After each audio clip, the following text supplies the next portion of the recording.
What is going on, everybody, and welcome on in to episode number 230 of the Garage Beers podcast, brought to you proudly here on the OBR streaming network, the Orange and Brown Report.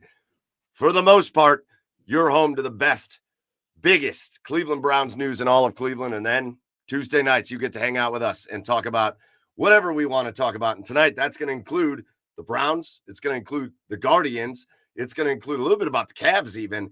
And we're going to have a great conversation with our special guest about the Columbus Blue Jackets. And you're not going to want to miss that. So we've got a great show planned for you.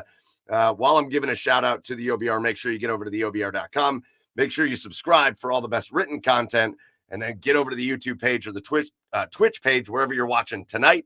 Hit like, hit subscribe, and make sure you are in tune with everything the OBR's got going on. While you're doing that and making sure you're all signed up and followed, make sure you get over to the Garage Beers on the socials and follow us over there as well. With you as always, I am your host, Michael Keefe. Find me online at Garage Beers Mike.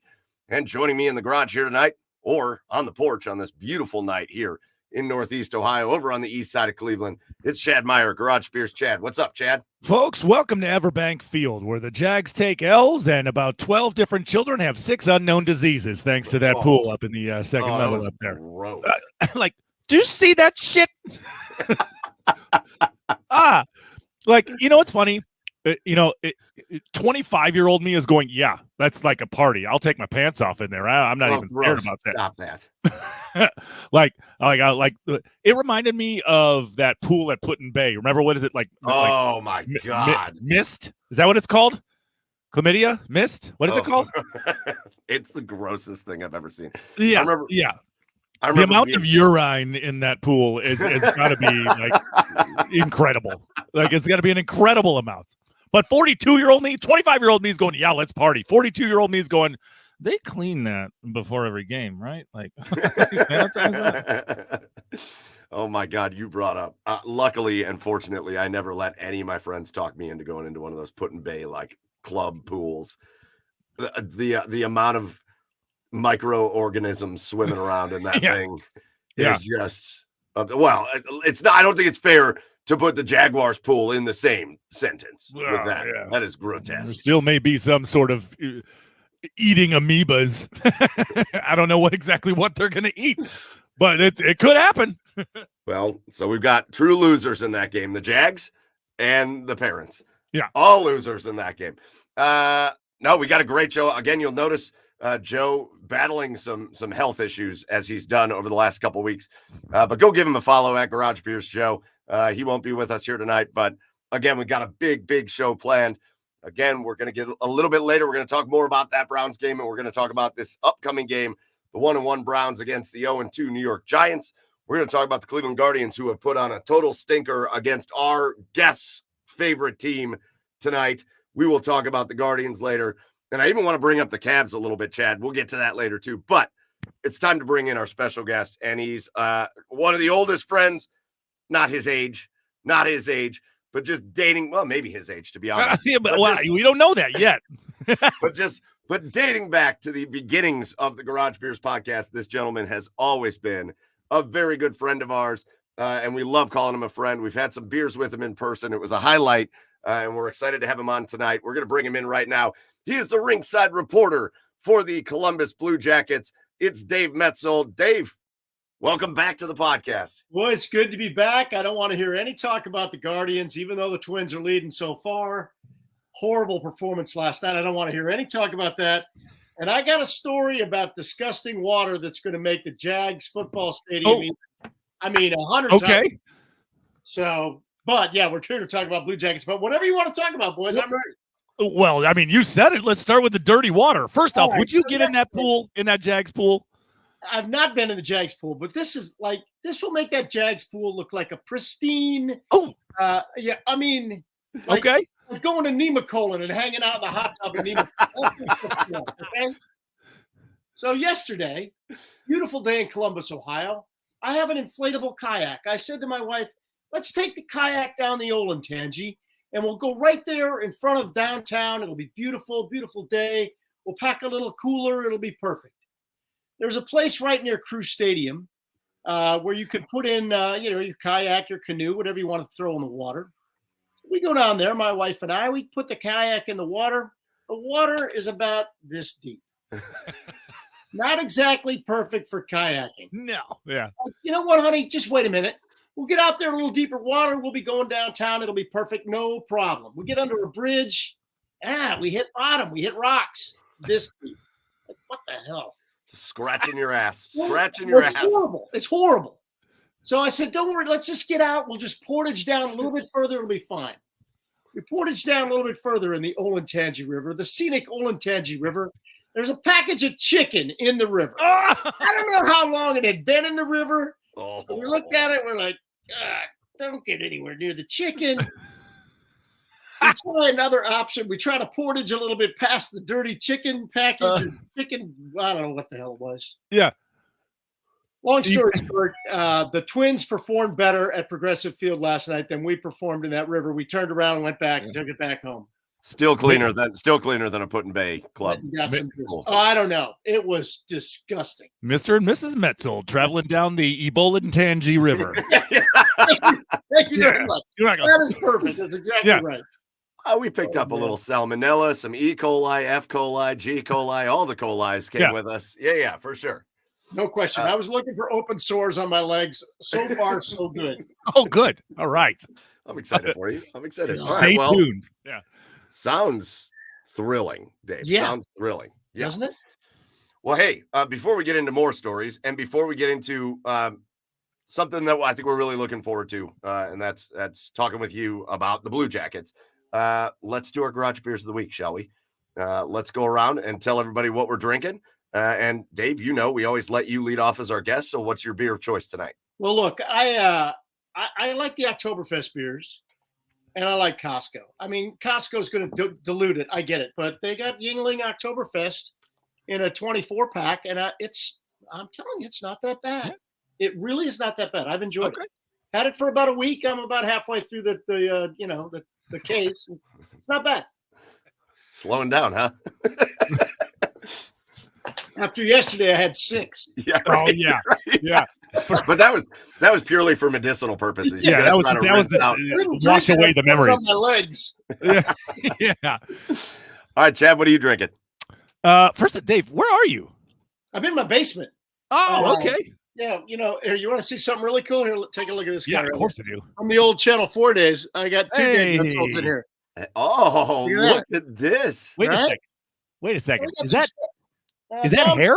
Was that hair? That was hair. That was actually hair on the same dude. Oh my God. Yeah, look at that guy. Do you ever find your wife carrying that around the house? All the time. There's another one upstairs, actually. Well, my friend Aaron Williams brought this back. He was in Kansas City for work, and he brought this back for me. You can only get it in Kansas or Missouri. You can only find this the Kansas City Beer Company in there, and this is the Dunkel. The Dunkel Munich-style brown lager. Please keep speaking in a German accent. Yeah, you got it. Look at that brown color. Wow. It's just so inviting.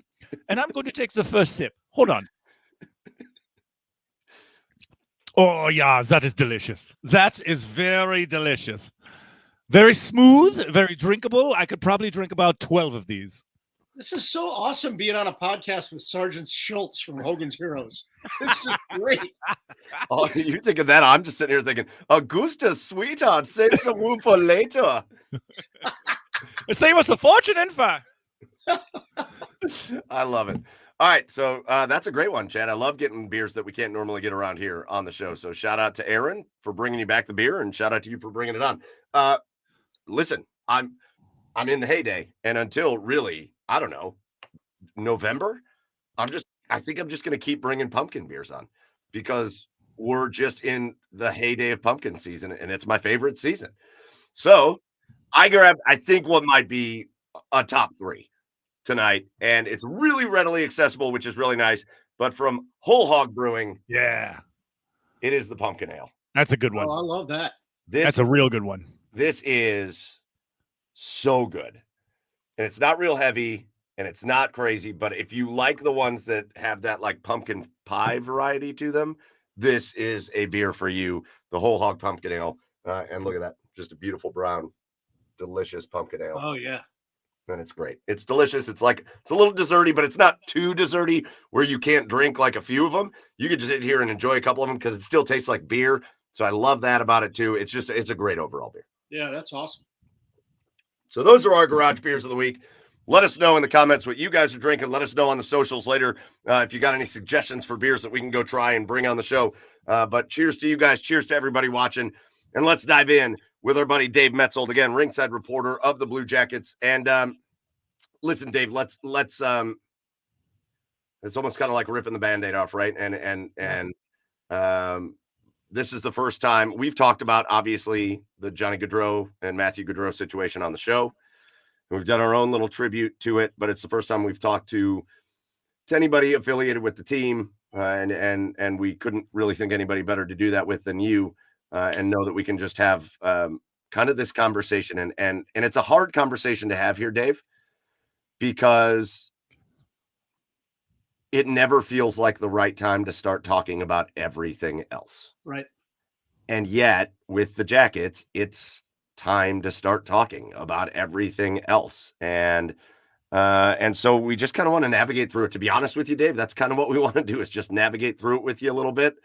And see, I know you've been at camp and I know you've been talking to players. You had some awesome, if you're not following Dave on Twitter, at DMets Media, and Mets is Maetz. If you're not following Dave on Twitter, Dave, you were putting some awesome quotes up from the players today that you were talking to just about the situation. But let's just take it back for a minute, Dave, and just kind of talk about, for you as somebody that reports on the team, for you that's around the team as much as you are, and that gets to know these guys as much as you do. I hate to even ask the question, but just kind of tell us what these last few weeks have been like for you, and how you've been navigating through it. Well, and I appreciate the sensitivity with which you asked that question, and it's been different than anything I've ever been through in my career, because as close as I am with the guys. And I say that, and it's not like we hang out. It's not like we're buddies. We don't go out on the road, but I spend so much time with them. And I actually told Boone Jenner today, really for the first time that I've ever told any player, I feel close to these guys in a different way than most reporters, because I'm with them all the time, on the road, every day at practice. We stay in the same hotels, we fly the same planes, and I feel a unique bond that's not, again, I'm not hanging out with them, but I know them. I know their moms and dads. I know their sisters. I see them with their families. So I feel like I'm a little closer to them than the average reporter. So it was my first thought when I heard the Johnny and Maddie news was about their family, because I know his dad. I know his mom. I've met his sisters. Am I close personal friends with them? No, but I do know them. And I know from talking with Guy Gaudreau numerous times during morning skates and at games and where I'd see them on the road, I know that bond a little bit. I know how important those boys were to him. And my thoughts went to his parents, because I couldn't imagine it. Being a parent myself of 2 boys and 2 girls, I couldn't imagine what they had to deal with when they first heard the news, and then in the days that have obviously followed. It's just that's what got me in the heart and in the gut, like it got everybody. But because I know how close that family is, and we've heard about it so often since, that's the part that really impacted me the most. And so many people have said things to me, and I really, really appreciate it. It's not like it must be for the family. It's not like for me what it must be like for his teammates. I knew Johnny, and I felt like I knew him to the point where, we could joke a little bit, that kind of thing. I know his parents, but am I super close, super tight with them? No, but I know them maybe more than the average person, and that makes it tough. I won't lie to you. Oh, man. What, I mean, I guess my next, I don't want to like, I mean, what have any practices have been like? I mean, have the boys just tried to carry on the spirit? Have they been somber? Like, what is the mood right now, like going into training camp? I mean, like Mike said, it's almost time to start everything else, and the first preseason game is Monday, so it's I guess what's the vibe around the locker room? I'll tell you, Chad, it's very personal. Today was the first day that I've had an opportunity to talk to multiple players, and I talked to 15 players today down at the arena. And it's very, very personal and individual in terms of how each player is dealing with this tragedy that, in most cases, none of them have ever been through something quite to this degree. Yes, we had the Matisse Kivlenik situation. We lost Matisse to a very tragic accident. It was a little bit different because Matisse wasn't a full-time regular member of the Blue Jackets who had achieved NHL superstar status like Johnny did. And the level of tragedy involved with the Goudreau family just keeps, getting at us, right? It's just horrible. And that's not even to compare the two, but this one with this team and the way Johnny was with his teammates impacted people in such a personal way because, and I learned a lot of this just today, guys, because of the way he was away from the rink. The Johnny that we never saw is the Johnny that Boone Jenner talked about first today, and Zach Werenski talked about first today, and Sean Monahan talked about first today, and Eric Goodbranson talked about first today, was the Johnny away from the ice, who couldn't wait to get back to his family, who was an unbelievable practical joker, who would let things not get to him in the way that a lot of players would let things get to him about hockey, because Johnny understood there were other things besides hockey that were more important. His kids, his mom and dad, his family. And I learned a lot of that just today. To the point where, to be honest with you, I mean, Michael, you talk about putting stuff out on Twitter. I really wrestled with, gosh, do I share this with people? I don't know. It's so personal. Do I share it with people? And then I thought, probably it's important that people know these kind of things about Johnny and Maddie and his family. So that's where I was today. And that's where my heart is today, to be honest with you. Well, and I think that's, Dave, I think, you don't need my validation for anything that you do, but I will tell you, as somebody who saw those messages, and I'm not in there. And again, we've been so lucky to develop this relationship with the Jackets that we've done here. It's just a group of nobodies on a podcast that they've really taken us in down there. And we've gotten to know some of the players, and we've gotten to know the front office. And there's so many good people that were impacted so well.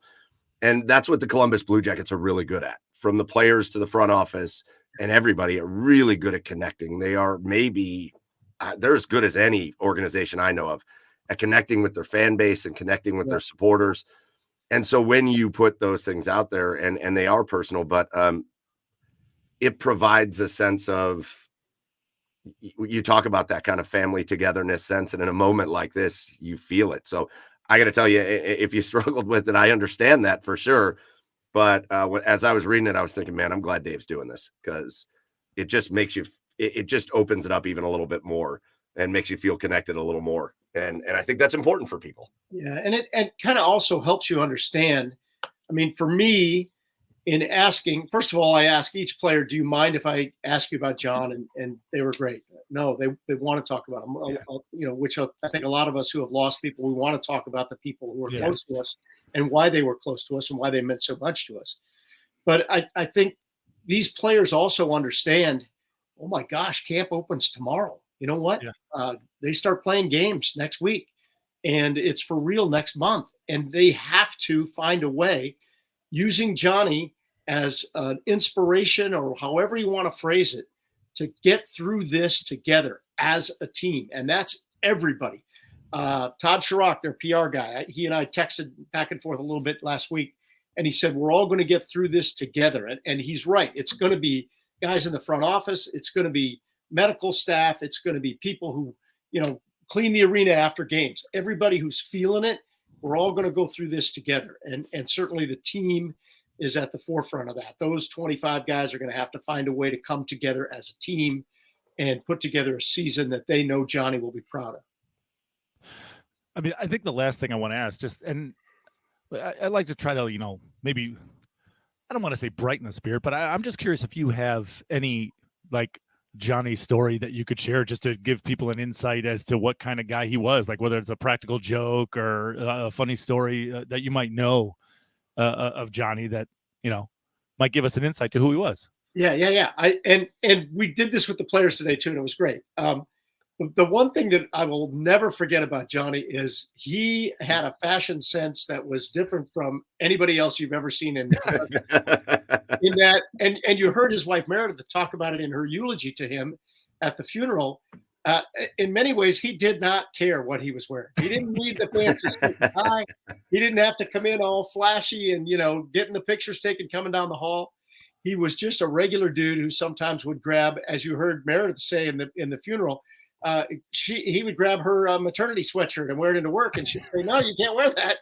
But Johnny would show up for interviews sometimes, and you'd look at Johnny like, "Really, dude? What are you doing here?"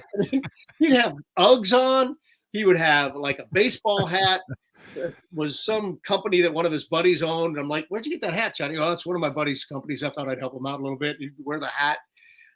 There was one day after a loss, and it was a pretty bad loss. Johnny came out, and his shirt collar was all like this, and he had a tie on, and it was so we record those post game interviews. They're not live, and I said, "Johnny, you got to straighten this out.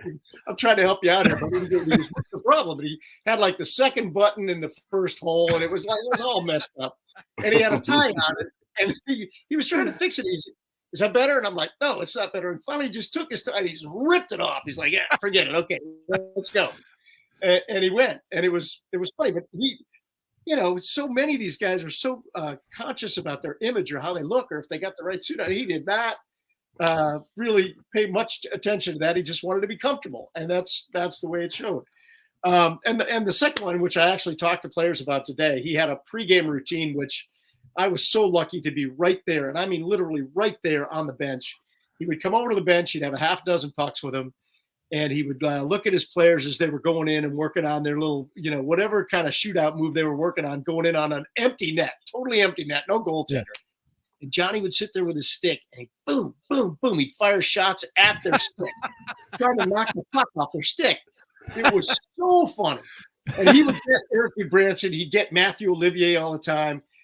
Zach Werenski told me today that he got wise to it pretty quick, and he would turn around and he'd be checking for him to see if he was trying to get him.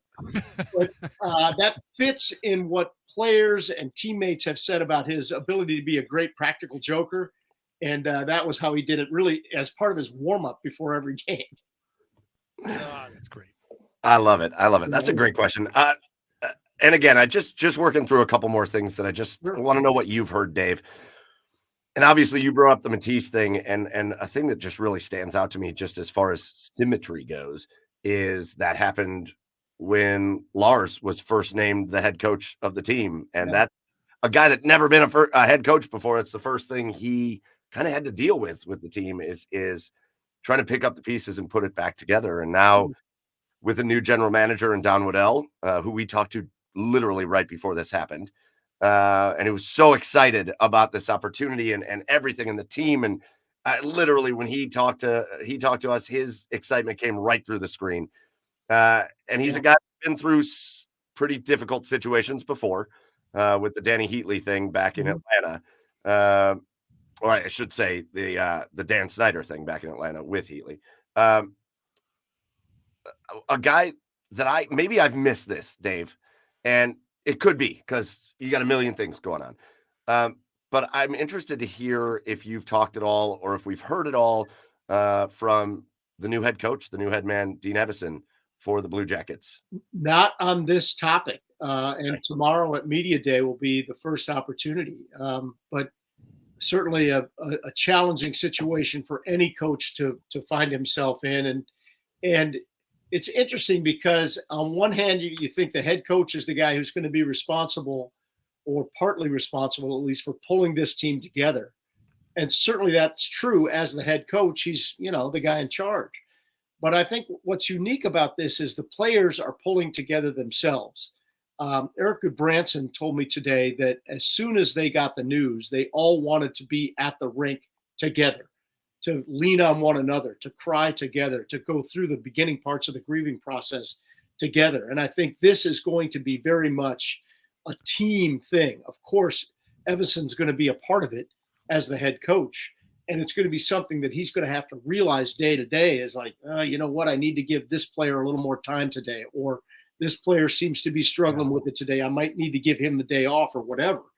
But I think this is by and large going to be a team grieving process that's going to last certainly all season long. It's got to be all season long, because as they go through each one of these cities and they stop in each one of these cities, everybody in that particular city is going to want to ask that question. It's going to be like, sometimes, guys, I'll be honest with you. Sometimes the fact that I work in the media and I understand the way the media works, I hate that part of it. Right.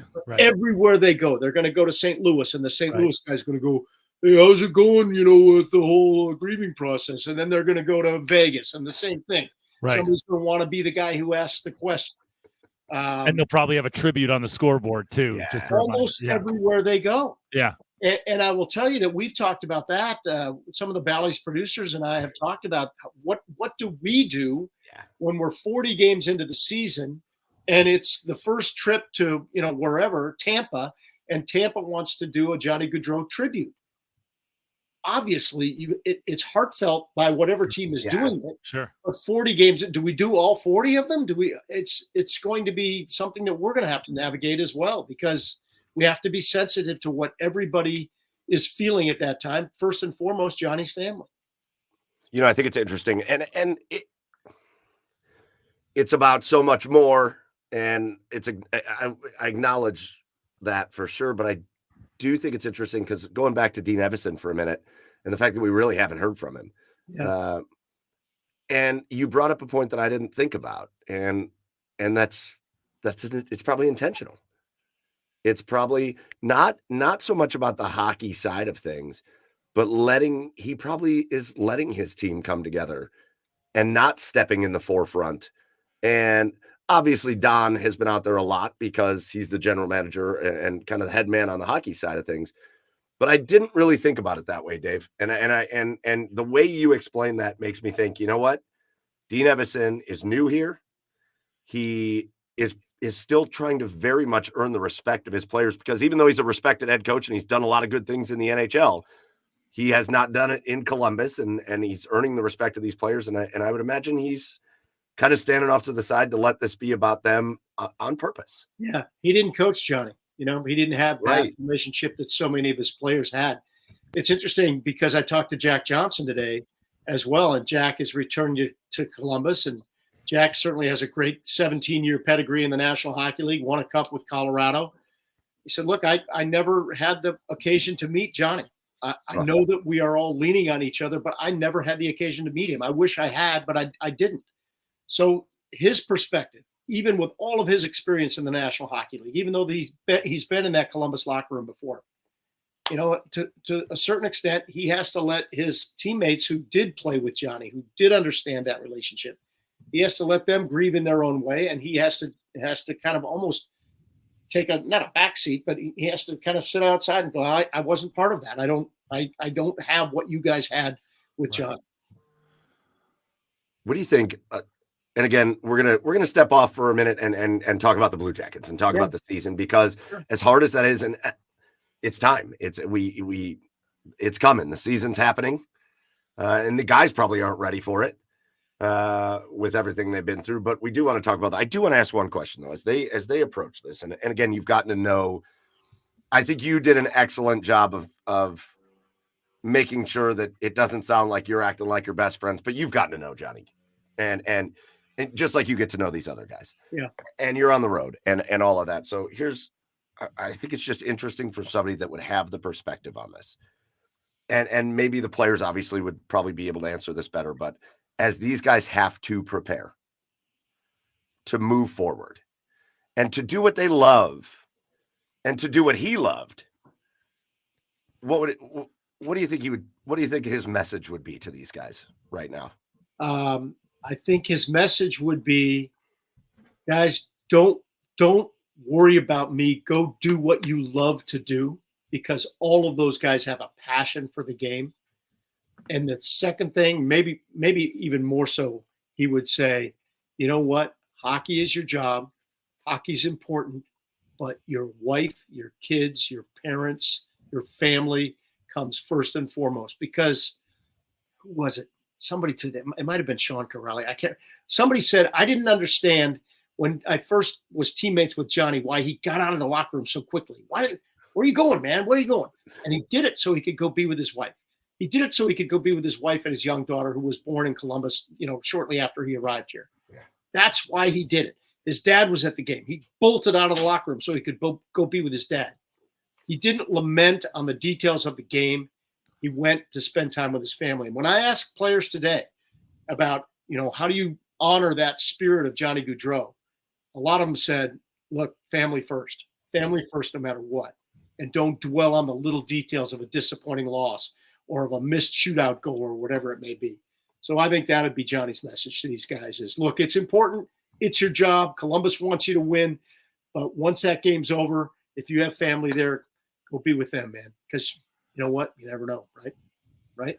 I love that, man. This is why, that's why we thought of you here for this. And we appreciate you sharing. And I know it's hard. It's hard to look back on. It's hard to talk about. And frankly, what we're about to do right now for the next few minutes, Dave, is let's talk hockey, I guess. It's hard. What the hell? Well, we got to. Right. So let's talk hockey, and let's a little bit in our own way take that same advice that you just said, which is do what you love, and what he would have told anybody, which is do what you love, and we're going to talk a little bit of hockey with you, Dave. So let's talk about the Blue Jackets, and let's talk about the fact that we're here at the preseason. So before we get to the preseason, hold on, Chad. No, I don't mean hold on, Chad. I mean hold on, Mike. Chad has something he would like to say, and I've just been talking too much. So Chad, why don't you go ahead, buddy? I just put my hand down, but no, you were doing this. You were like, I'm sorry, my bad. Not today. I guess I wanted to start from the very top here, Dave. I mean, it was in the off season, one of the biggest things after Jarmo was let go, one of the biggest things that this organization wanted to find was experience at the GM position. Yep. A lot of it was first-time GMs, and they landed on Don Waddell, a guy with loads of experience, so much experience winning and building teams and putting teams together. How important was that for this organization to get the leader of this team with some experience and with all the knowledge that he has in this game? Vitally important, and that's what ownership wanted. They wanted a guy who's been there before. They didn't want to necessarily promote from within because they wanted a guy who's had experience and who's been through the wars. And I think as soon as he got to Columbus, you saw the value of Don Waddell taking over this organization as general manager. He made some decisions early on that got my respect and got my attention right away. He addressed the Patrick Laine and Elvis Merzlikins situations head on, which I really appreciated. I think anybody who's been around this team for a long time appreciated his candor with both of those situations. He basically said to Elvis, look, this is my goaltender. This is your job, man. I'm not trying to trade you. I'm not going to give you a buyout. You're going to be my goaltender. Basically sending a message, in my opinion, to Elvis Merzlikins, like, look, dude, show me you want to be a number one goaltender. You talk about it all the time. You talk about wanting to be a Vezina candidate. You talk about it you want it to have that goal be your goal. Show me. And I love that. And with Patrick Laine, same thing. Patrick Laine at one point said, look, I think that maybe a new environment would be best for me. And Don Waddell's response was, we want guys here who want to be here. You don't want to be here. We're going to do what we can do to make the move. And made a move and got that salary off the books and got a great young defenseman in return. And hey, this Don Waddell guy knows his business. And so I think for those reasons, you saw very early on that this guy means business, didn't just come here to accept a new job, wanted to actually make a difference in Columbus. Oh, you're muted. I am. Of course I'm muted. Yes, of course. I've never done this before. We've never done this before. I've never done anything with a microphone. What episode is this? 230. Okay, all right. That's good. You would think it's episode 23. Shut up, Chad. Episode 23 is probably our best episode. It might have been. I don't know. Dave, before we talk about the team as a whole, tell us a little bit about what we learned. What did we learn over the last week or so, last couple of weeks, I should say, with the Prospects Challenge, the young guys, and some of these names that Jackets fans are going to be really excited about, and frankly, that are going to have to, again, with the roster, this was going to happen anyways. But some of these young guys are going to have to step up pretty soon. So what do we learn during that Prospects Challenge? Maybe they are, and maybe they won't have to. Again, going back to Waddell, he's not necessarily going to rush any of these guys up here. Talk about Jordan Harris, the defenseman who came over in the Patrick Laine trade. What does that mean to Denton Matejchuk, who a lot of people thought was going to be penciled in as a guy who was going to automatically get a spot and or at least get an opportunity to be among the top 6 or 7 defensemen? Now he's going to be able to be in Cleveland for a little bit, and maybe get a little more seasoning, right? Same thing for David Juracek. I mean, he didn't go to the prospects camp, but there are young players in this organization who don't necessarily have to be rushed forward. Del Bell Baluz is another one. Love Luka. Yeah. But does he need to be rushed up to be a part of the Columbus Blue Jackets? Not necessarily. Gavin Brindley, another guy. And I can tell you that Gavin Brindley, after the years that he had at Michigan, thinks he is ready to play in the National Hockey League. And you know what? He should think that way. But that doesn't necessarily mean that the Columbus Blue Jackets are going to say, "Hey, Gavin, come on up here, man. We need a bright young forward, a gritty young forward." I don't think you're going to see that in quite the same way that you've seen in previous regimes in Columbus. So was the prospect tournament important? Yes. Did we see young players shine? Yes. But to the point where any of them really have earned a guaranteed ticket to the National Hockey League? No. We'll see what happens in camp when it opens up. But I think some of these young guys are gonna find out that it's not a guarantee that good performance at that level or good performance even in Cleveland right now means an automatic ticket to the NHL club. I think it's going to be more competitive than that.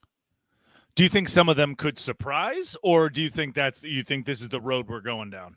I think they could. And again, you talk about a guy like Matejchuk, who's obviously done great things in junior. He certainly could surprise us. There's no question about it. There are players who have come up even ever so briefly, who have given the opportunity, performed well enough to be considered. But I don't see that guy jumping off the page right now. I really don't. I'm going to go back to the guy I asked you about before, which is Dean Evason. Chad asked about the new GM and the approach. Yep. Again, we haven't heard a lot from Dean Evason. We're going to hear tomorrow a little bit more from him. Yep. But what do we got there? Oh, my wife just made me some dinner, brought it down. Did she just bring it down? She did. I just had to have a little bite. Very good. A little orzo with chicken. Looks like we got a little spinach in there. Very good. Better half Maetzold just brought that down. She is cooking you food after you tried to salmonella her in the river. That's the whole thing. And she's got this big wrap around her ankle where the flesh eating thing is starting to take hold. And she's cooking you dinner? What a warrior. Well, and what did I say was in the river, boys? Chicken.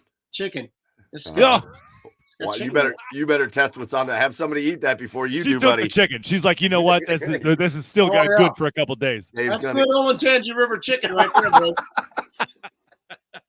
That's the best. Oh my God, that's awesome. That was very cool that just happened. God, next time we'll have a whole meal with you. We'll have a whole meal of food. Yeah.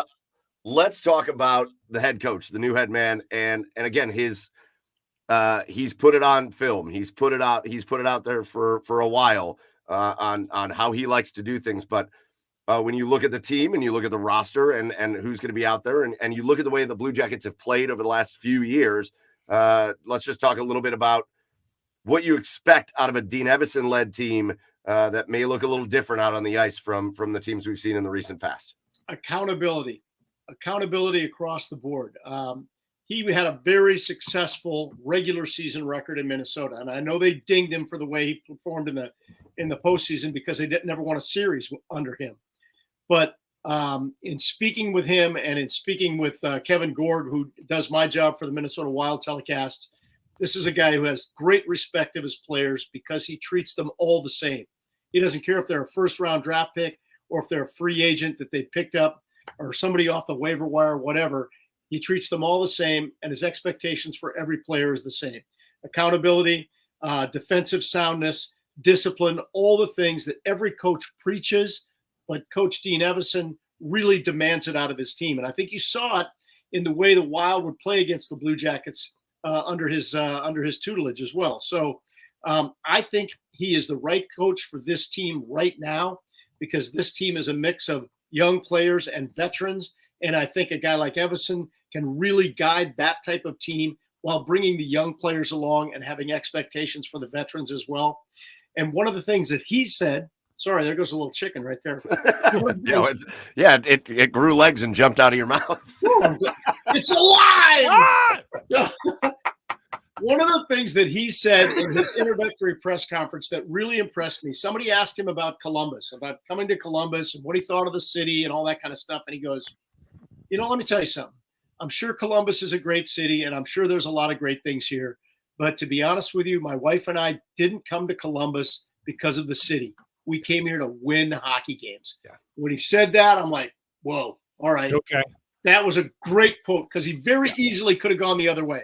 Oh, Columbus is a great town. They got the zoo. They got the Buckeyes. They got the short north. No. He said, look, I'm sure the city's great, but I'm here to win games. I love that. Yeah, love that too. So I wanted to, you said something that I kind of want to touch on here. You said accountability, defensive soundness, it's, and like you said, all of the things that every coach demands, right? Yeah. What's the difference between, because we heard the same thing from Pascal and from Lars, right? So what's the difference between accountability with a veteran coach like Dean Evanson and accountability from a Pascal Vincent or a Lars? And nothing against them either. Or is it just simply that they just instill it? They just demand it. Track record. Evanson can point to his record in Minnesota and say, look, this is what I did. Yeah. And so that's where the experience comes in. Plus, that's the way he was as a player. He really was a really like just a little fireball, spark plug kind of a player. Yeah. All through his career, if you read anything about the way he played. And so I think he expects that same type of effort and accountability out of his players every time they take the ice. So I think that's the biggest difference. That's no dig against Lars, no dig against Pascal Vincent at all. Pascal in particular was just thrown into a god-awful situation. I think we can all acknowledge that. Yeah. Super tough. So, he was kind of behind the eight ball, almost literally at 4 days before camp. Here you go, man. Here's the team. Right. So that was really tough for him to instill that kind of an attitude in his team. Yeah, here's the team, and they're all a little pissed. Yeah. They're all a little uncomfortable. Enjoy. Heck yeah. And at least with Dean, he can prove, go back to his track record. This is what I've done in Minnesota. Think of the game they played. It must have been 3 years ago now in St. Paul, where Werenski took the hit to the face, remember? And Werenski went down, and they just shoved us all over the ice. The Wild just shoved the Jackets all over the ice, and really kind of, just instilled their will on Columbus. A team that like that is what Columbus is trying to build. A team that has that kind of personality that says, look, this is what you're going to get when you come into our barn, and you better be ready for it. I think that's what Dean will bring to the Columbus Blue Jackets. Oh God, what a nice turnaround! Right, what a nice turnaround, yeah, right? It'll remind you some days under a coach several coaches ago. Yes, with maybe some differences. Dave, listen, there's no way around the fact that when you talk about roster construction with the Blue Jackets, it's going to feel icky for a minute, right? Like it just, you can't. It's hard for me to even talk like, oh, let's talk about roster construction because obviously you've got Patrick Laine, who was a guy who they felt was best to move on from, and he felt it was best to move on. But we're talking about a guy that you relied on to be kind of a sniper goal scorer when he was out there. That's when you constructed the roster, that's what you were hoping for. Right. And then obviously the Johnny thing, and it feels inappropriate to even talk about.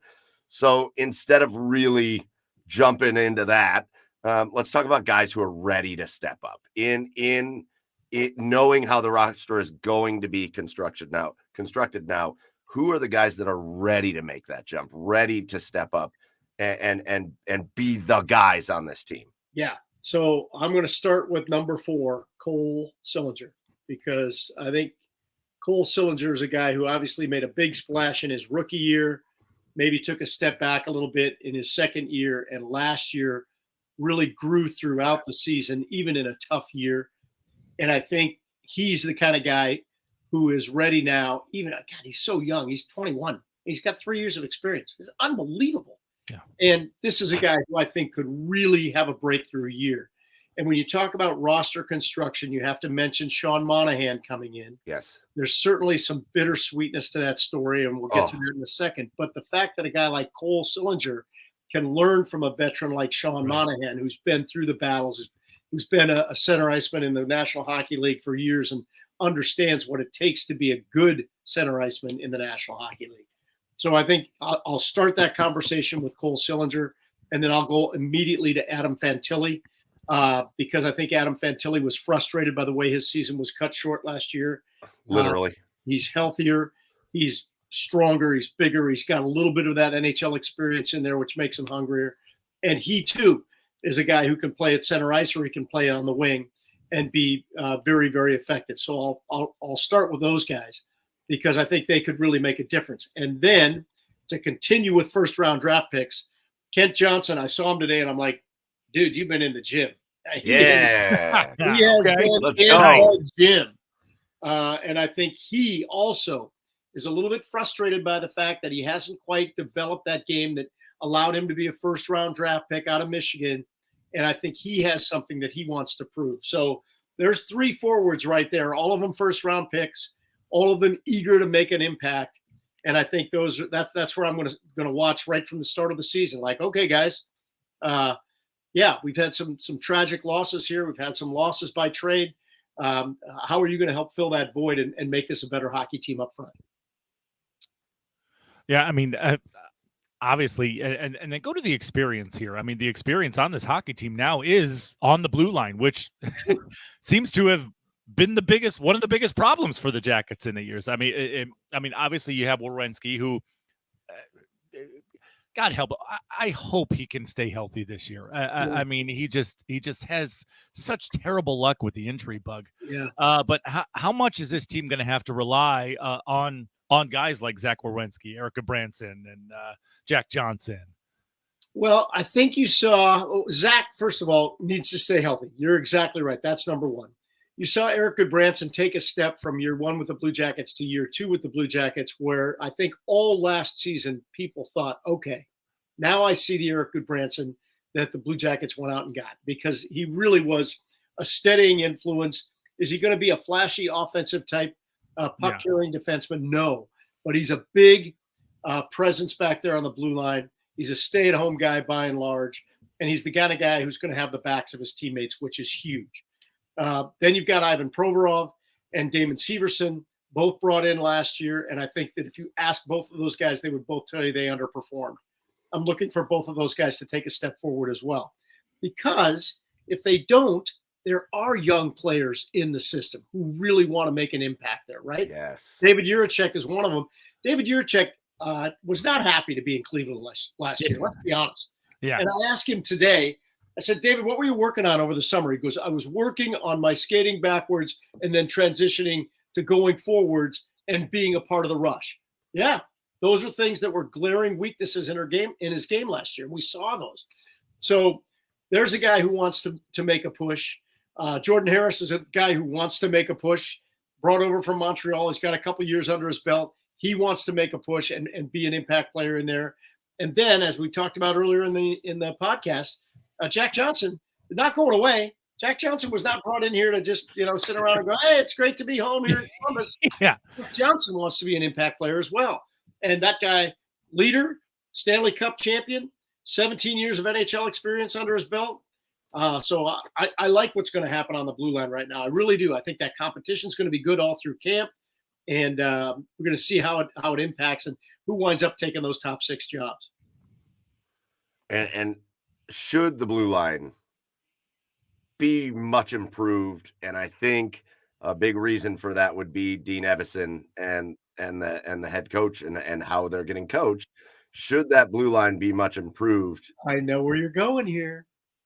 How do we feel like that makes the man in between the pipes? Yes. As the guy that you talked about, Elvis Merzlikins, he wants to be number one. He doesn't just want to be number one. That's one thing you kind of love about Elvis, right? He wants to be the best. He hasn't been, and there's been a lot of talk about that. Yeah. But if they tighten up on that blue line, if the experience comes through, if Dean Evison really enforces that defensive standard, how do we think that improves the game of Elvis Merzlikins? I mean, for a lack of a better term, Dave, it's shit or get off the pot year for Elvis, right? 100%, Chad. like, dude, you've talked about it till you're blue in the face. You've told us you want to be the number one guy. We've seen the skills that would allow you to be the number one guy, and we've seen nights where you're like, "What the hell?" Yeah, we've seen both sides. Show us. And I think that's what Don Waddell said when he goes, "Well, this is my guy. Show us that you can be a number one goaltender in the National Hockey League. Show us that you need to go out there most nights and not Daniil Tarasov. Show us that you want to be the number one guy. Show us that you legitimately think you can be a Vezina Trophy candidate, because those words have fallen flat over the last several years. He had his issues last year where, maybe I want to be traded. No, I didn't say I want to be traded. I didn't say that. But he said a whole lot of other stuff that indicates to us that he's talking more than he's showing us with his play. And that's what I would like to see. I really like Elvis the person. I think he's a really interesting personality to talk with. You get varying reports on that out of the dressing room, but I think he's an interesting guy. He's the kind of guy who could be a fan favorite. But you know what comes first? Stop the puck. You can say it and win some games. Win some games. That's bottom line, buddy. That's why you're getting paid over $5 million a year. I got a couple questions. So for me, I just have some questions about the season, Dave, and then we'll let you get back to it. You can go smooch that wife of yours for making you a delicious dinner and delivering it to you. It was amazing. Well, you only got a few more days with her too before you actually leave her. So, Dave, what year is this for you as the Rinkside reporter for the Jackets? 11, I think. 14 all told for Fox / Bally's / whatever's coming next. So you've had your off season. Yeah. You've watched, unfortunately, tonight, man, I thought for a minute, and I wasn't going to be able to react to it, but the the Guardians loaded the bases in the bottom of the ninth inning, and I was like, oh my God, if they grand slam walk off the Twins, I don't know how I'm going to be able to react, because we were in a very serious conversation there. But they did not do that. But you did. You've pretty much watched the Twins get beat up by the Guardians for the summer, which has been fun. You've gotten your golf in. I know you've gotten your golf in. 11 years in now. What's the thing that's got you most excited about going in for this season and just being on the rink and being with the team at Bally's there, which you guys have such a great team? What gives you the butterfly still? Well, the opportunity to do what only 31 other people are doing. My job is very unique and it's very special, and I never, ever lose sight of that. And I want to see how this team responds yet again to all this adversity, because I had a sense down there today that, they know where they're being picked. They know what people are saying about having to deal with this type of tragedy. They know all the things that are being said about them, and I think they're only gaining strength from that, and they're going to do it for Johnny. And I'm really excited to see how they respond to that. I really am. And some of the young guys that I mentioned, in particular, Sillinger and Kent Johnson, Adam Fantilli, I think those guys are going to pull on the rope even that much harder. Keep in mind, those guys all grew up as Johnny fans. They all, pretended like they were Johnny when they were 10 years old. Right. So they got a little extra motivation. And the other side of it for me is the travel, because the travel around the National Hockey League is spectacular. Yes. We get to go to some really amazing places, and I St. Louis, San Jose. Yeah. The most amazing hockey towns. Yeah. And then Colorado, Denver, Arizona, Calgary, Vancouver. Not a big deal. Yeah. Those places are pretty cool. So that's what gets me fired up, to be honest with you. Hey, I do want to get to a question from the comments. And again, it does get a little bit into roster construction, but one of our really good friends and a great follower of the show, Zook Zuchango, and a big hockey person, says, is there any idea on, is there a trade target for the Jackets, or are they going to get into preseason and feel that out, or is the roster going to go into things as it is? Well, I think he's looking to get at least one more forward, because they got plenty of cap space right now. Don Waddell talked about it in Buffalo before they went out and got James Van Riemsdyk, how important it was for them to get a couple of guys. They've already got one, but now get one more player as a free agent signing, not just as a PTO, but a guy who could come in and provide not only some skill, but also some leadership in the room. And I think we're going to see maybe one more move like that. I'm not sure there's going to be a trade. I'm not sure who they've got out there, unless they find that there's such a log jam back there on the blue line that they can maybe get offered a deal for one of those defensemen. But I see the only major roster change now is signing another player in free agency and just adding depth to the roster in that way. Thank you, Zook, for throwing that out there, and thanks for answering that, Dave. I do want to ask you. Sorry, I just blanked out. Yeah. But I'm an idiot. I'm an idiot. Shut up. Come back. Shut up, Chad. Pumpkin beer. Where am I? One game that you've got to have circled on this roster, or on this schedule, I mean, for this season, has got to be that Stadium Series game at Ohio Stadium. I know we're gonna just kiss up to the Jackets organization as much as we can to try to make sure we are there for that. But that game's got to be circled on your list of games you're looking forward to this year, right? So for years and years and years, going back to my days in local television and local radio, I was a big proponent of this. Obviously, the matchup is one that we've talked about for 20 years, right? Why don't the Blue Jackets and Detroit Red Wings play an outdoor game? And why doesn't Ohio State play Michigan the night before? That second part's not going to happen. But this has been something that Blue Jackets fans at the fifth line have wanted for so long and waited for so long and heard so many different excuses for so long. Well, Gene Smith doesn't want it, or the stadium's not ready, or the league's not, whatever. Now it's finally going to happen. And I just can't wait for it, because I think the setting can't be any better. For all of the outdoor games they've had, Stadium Series, Winter Classics, whatever, they've never had one in a place as iconic as Ohio Stadium. Right. And a team from Michigan and a team from Ohio. I mean, it's perfect. I cannot wait for it to happen. I love it. All right, my last question. I don't know if Chad has anything else, but Dave, we're going to let you go. My last question for you. I want to talk about opening night at Nationwide Arena for a minute. And I don't know, I don't really want to talk about the plans or if whatever.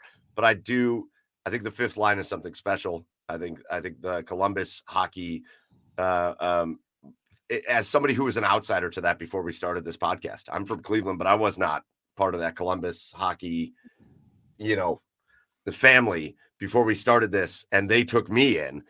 I've learned how special it is down there. I've learned how special of an organization we have here in Ohio. I've learned how special the people are that root for this team.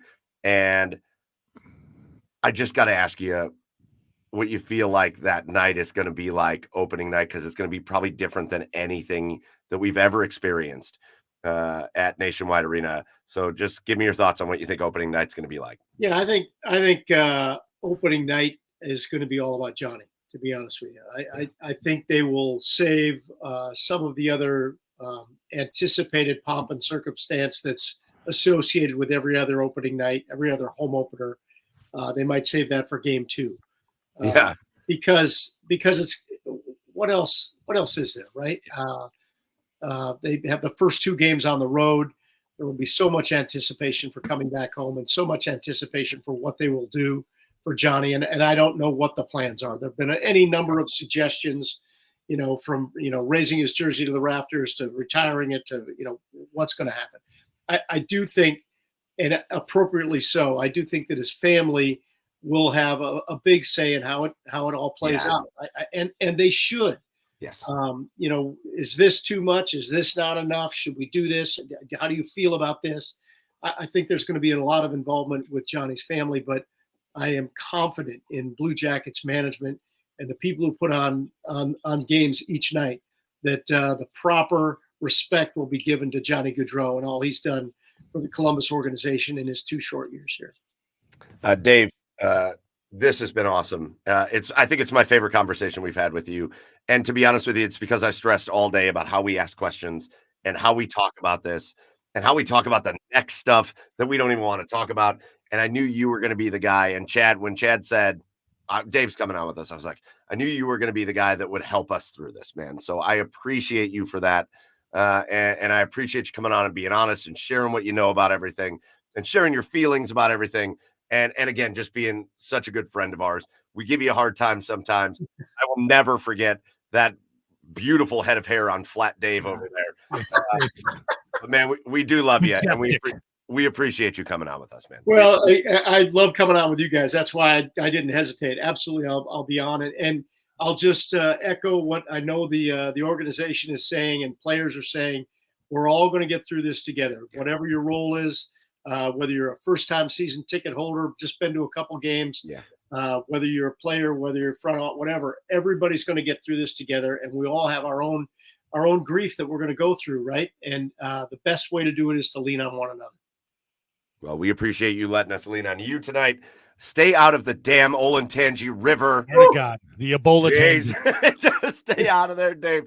We appreciate you coming on. Go follow Dave online at DMets Media, Rinkside reporter for the Blue Jackets, Dave Maetzold. We appreciate you, man. We'll talk to you soon. We're going to try to get down to a couple Jackets games, so let's get some beers while we're down there. Yes, done. Let's do it.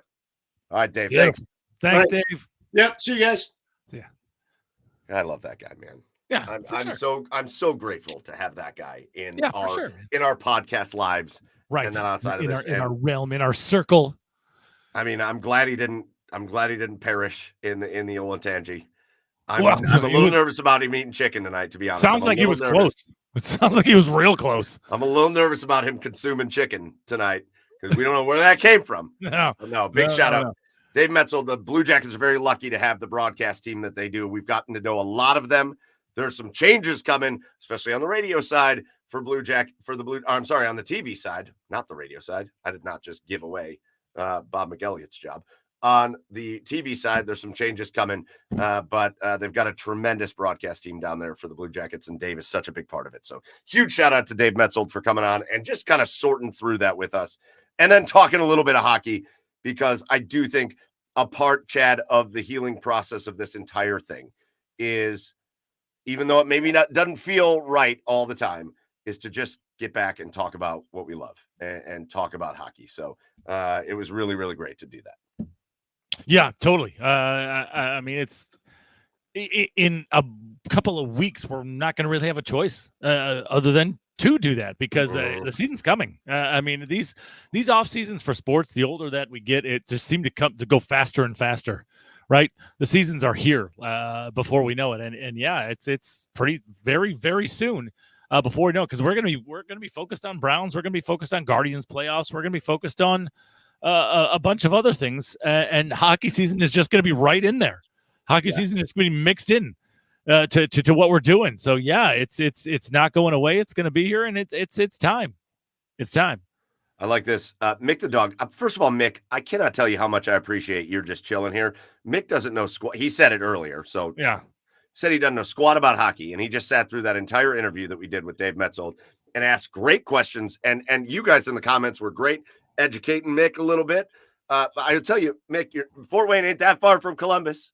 Nope. So if you're in Fort Wayne and you get a chance to make the trip, man, I got to tell you, Nationwide Arena is a special place to watch a hockey game. And I will tell you, and look, Mick's responding to us live as we talk. He says, yeah, I really don't know much about hockey.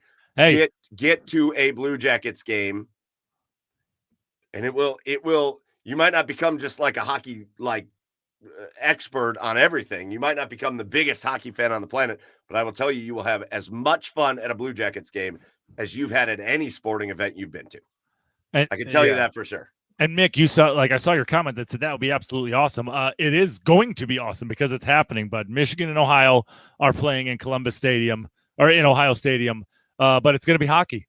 So if you can, man, make your way down there for sure. Or just go to a game at Nationwide, because Nationwide, you know what? Nationwide's like the Oppo of Brown Stadium. Yeah, because it got built around the same time, right? And Nationwide stands tall in 2024 as just this amazing hockey arena.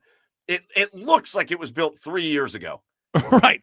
It looks like it was built 3 years ago, and it's spectacular. A great place to watch a game. And it's the opposite of what the Browns deal with. Anyways, I'm just going to warn y'all now that we're probably going to go a little bit longer than our 10:30 time slot, but Chad and I tend to do that. But I got a lot of things I still want to talk about. We're going to dive into the Cleveland Browns.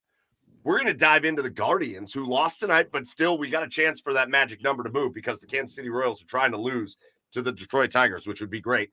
And again, I want to bring up just for a minute the Cleveland Cavs. So we got more stuff to talk about. Before we do that, though, Chad, to break things up a little bit, we got to do our asshole of the week. And our asshole of the week is one of our favorite segments we do every week where we just call somebody out for being an asshole. Yeah. So I'll go first on this one. All right. My asshole of the week this week, Chad, is all the idiots after week 1 in the NFL season. I don't know if you even know where I'm going to go with this. It's my favorite. All the idiots after 1 week of playing NFL football said that Marvin Harrison was a bust because he didn't perform at all, really, in week 1 against for the Arizona Cardinals. How about week 2 against the Rams when Marvin Harrison goes off for 2 touchdowns? When Marvin Harrison helps, and I love this comment, I'm going to get to it, but does a lot to help Kyler Murray achieve, for the first time in his career, a perfect passer rating in a game and dominate a football game. And you know what I loved about Marvin Harrison? They asked him after the game about his performance, and he said Kyler Murray had 4 incompletions in that game. And all 4 of the incompletions were intended for Marvin Harrison, so he was pissed. Yeah. He goes, I'm not happy about that. Right. Oh, I love that from a rookie in his second game. Just that competitive nature to say, yeah, I might have just put up 2 touchdowns in this game and I dominated the Rams. Yeah. The 4 incompletions that my quarterback threw were all intended for me. Marvin, look at that. Marvin's doing big things in this league. And all you people who said after 1 week that he wasn't all that good, people were saying he was too slow to play in the NFL, even though last year for the Buckeyes, he registered a game where he ran 21 miles an hour down the field. He's too slow to play. You guys all sound like idiots. You're assholes. Marvin Harrison is a stud. Yeah, very dumb. Very dumb. You can be more dumb when you say that. You can be more dumb. Everybody's dumb. Everybody said that's dumb. Dumb as hell. Yeah. All right. What about you? Who's your asshole of the week? My asshole of the week are the people who have to put more than one political sign in their yard to let the world know who they're voting for. Like you want to put a sign up, fine. I'm totally fine with that. I'm not like against it. Sure. Everybody put up, not that anybody should really even give a shit who you're voting for. I miss those days. But yeah, just like when you're putting up, like I drove by a house today that had 2 houses actually that had paper mache statues of their favorite candidate just hanging in their yard. And it's from both sides. I'm not going to get all too polite. It's from both sides. That is psycho behavior. That is psycho behavior. So yeah, I only need one sign. You're an asshole if you put 80,000 bajillion signs illuminated in your yard. Technically, I could report you asses. I looked up the city rules. Technically, I report your asses, but I'm not going to because because it's just I don't know. I'm not going to waste my time with that. But still, you're an asshole if you put up more than one sign in your yard. Oh, I think this is so good. I think this is such a good asshole of the week because I think about it driving around. And I have to say, I'm giving a shout out to the neighborhood I live in. Yeah. Because we have an HOA, which in and of itself, I would love to make fun of all the time because Jesus Christ. Right. But I will say the one thing the HOA has done, it says in our rules, you're not allowed to put any signage in your yard at all. Nice. Nothing. Nice. And so people started putting signs up and the HOA was like, take that shit down. And I was like, oh yeah, right HOA. Yeah, let's go. Oh, this is what I pay for. That rose flowers at the entrance of this place. Yeah. Beautiful. I've never been happier to pay an HOA fee.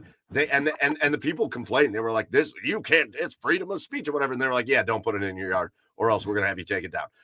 Yes. Sweet. Yes. I love it. But yes, 100%. That's a great one, Chad. So those are our assholes of the week.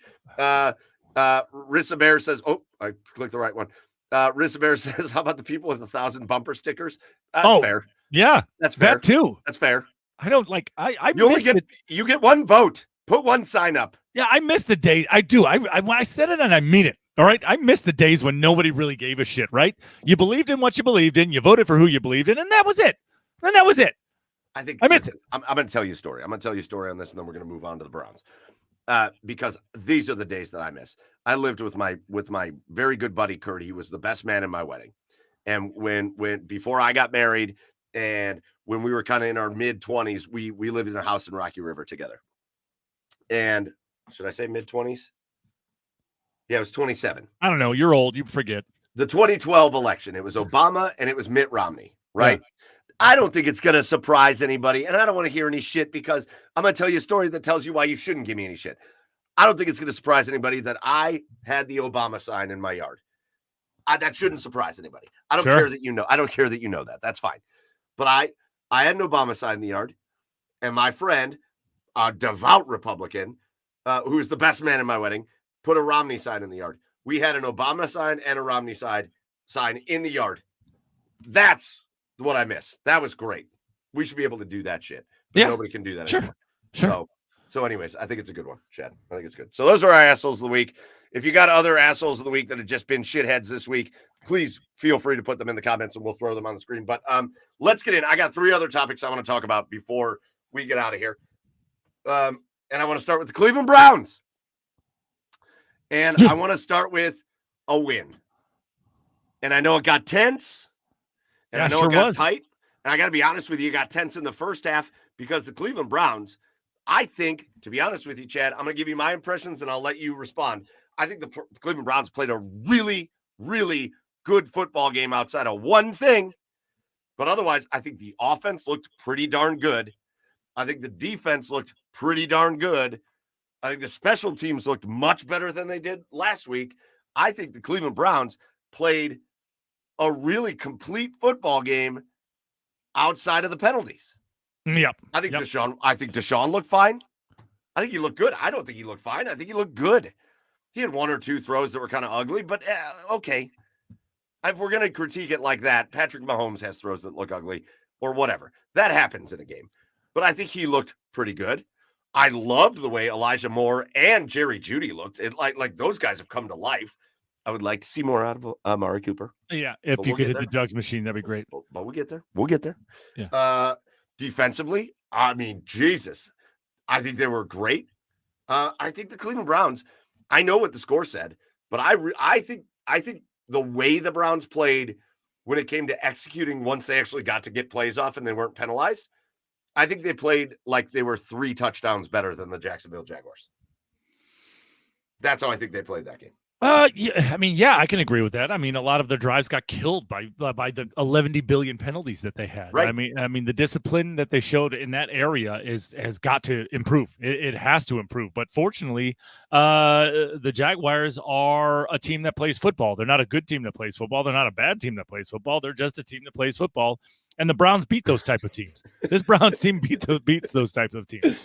And they did, and they showed just that. But yeah, the penalties have got to improve, especially when you get later into the season and you're facing the Baltimores of the world. I'm not even the Cincinnati's. We got to have a talk about Cincinnati, but or Baltimore, or Baltimore as well. Baltimore Ravens, or Baltimore as well, or the Chiefs. You know, when you go against the Chiefs later, right? Yeah, right. Those type of teams. You know, no, the penalties have to improve. But yeah, I thought they looked worlds better than what they did against Dallas. I mean, Deshaun was decisive. He had a little bit more time than he had. He was setting his feet and he was setting his feet. I mean, he got pressured a little bit more in that second half, but he was able to elude pressure. He was able to get out of the pocket and able to make things happen, which is what he's done best in his career. Yeah, I thought it went good. I thought it all went really, really well. But the penalties have to improve because against a better team, that is going to cost you a game. Oh, it already did. Listen, I know what the final score, and I know the way Deshaun Watson played. There's a lot of things that cost them the game against the Cowboys. Sure. But again, more than 10 penalties and a punt return for a touchdown. When you look at that Cowboys game and you look at the stat line, all that cost you that game. Sure. You had no shot in that game because of all that.